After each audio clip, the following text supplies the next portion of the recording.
As I myself am writing this message under unappreciable mental strain, by tomorrow I shall be no more.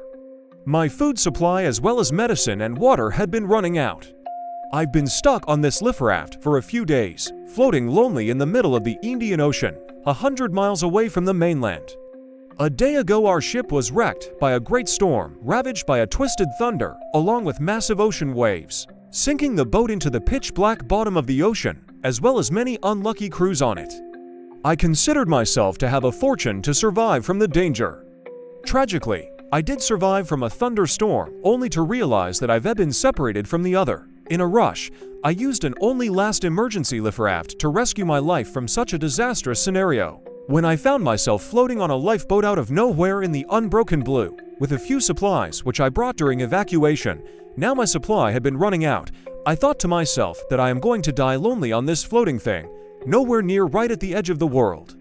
When I look up as the sun goes down from the horizon into a mysterious west, it gives me a moment when I used to be a young man who had a dream that one day he could become a sailor traveling across the ocean globe to the corner of the world where the sky cannot be reached.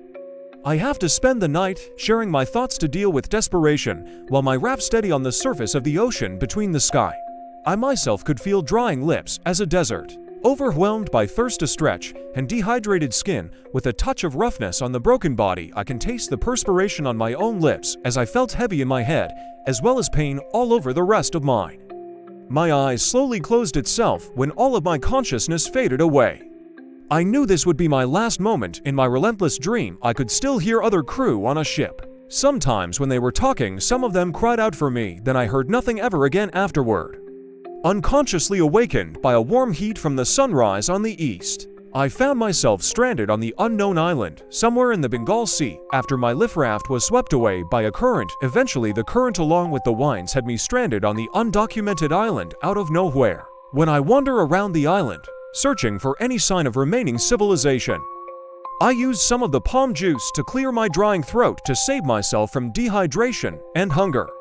It seems like there has never been any humans that have ever arrived at this mysterious island, a major reason why there is no any document or myth about it in any memories of mine. While I wander around just to find some group of crustacean lifelessly lying on the beach, as well as many others, species of marine animals, whether fish, mollusk, isopod, others, crustacean carcass, even coral reef stranded on the beach all over the island. It sent a horrendous smell from it to my olfactory nerves, the strangest thing ever since I had arrived at this island. I saw no sign of living beings on this island, whether birds or any other form of life.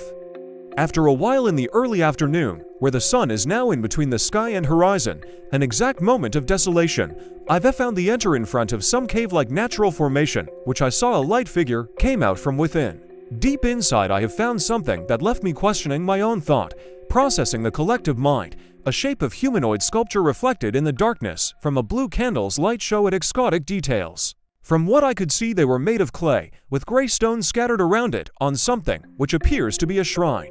The details of each sculpture could be described in the grotesque imaginary, which most of them have a humanoid-like figure, but the most bizarre things, with the head of a fish, a humanoid figure creatures in depiction of human-like bodies with a fish head, as well with a giant glowing eyes like a deep-sea marine fish. It has fish-like scales cover the gray-black skin with a heinous, untidy, sharp teeth in its mouth. Not just a sculpture of a humanoid fish creature being found on a cave wall, there is a painting depicting a group of creatures gathered around what appeared to be something likely to be a great temple surrounded by an ancient citadel in an acropolis covered by a colony of kelp. The light from a blue fire reveals the disturbing details of the art on the cave wall, illustrated a vision of horror, a nightmarish being that gather around thing which appeared to be a temple. Over it has a depicted paint of the abomination, which from what my mind could process, are being worshipped by other creature at the bottom while feasting on its meal and exact humans. The horror I had witnessed right in front of my eyes couldn't be described in any form of any sentence. Right about the time that I decided to leave the place behind, a school of abomination has risen up from the ocean, feasting on a pile of fish carcasses at the marine graveyard. I have to spend the night hiding from the monsters that keep rising from the bottom sea, along with its hideous-looking eyes. Its shape looks exact like in depiction. A smell of salty water, as well as fish carcass, also make myself what to throw up after an hours before it get back into the ocean. That night I decided to spend a time on the island until dawn has arrived, A local fisherman discovered one of the missing crew on a life raft in the ocean while on a boat for catching fish. At the early morning in the days after rescuers searching for a survivor from a ship that was sunk by the storm a couple days earlier.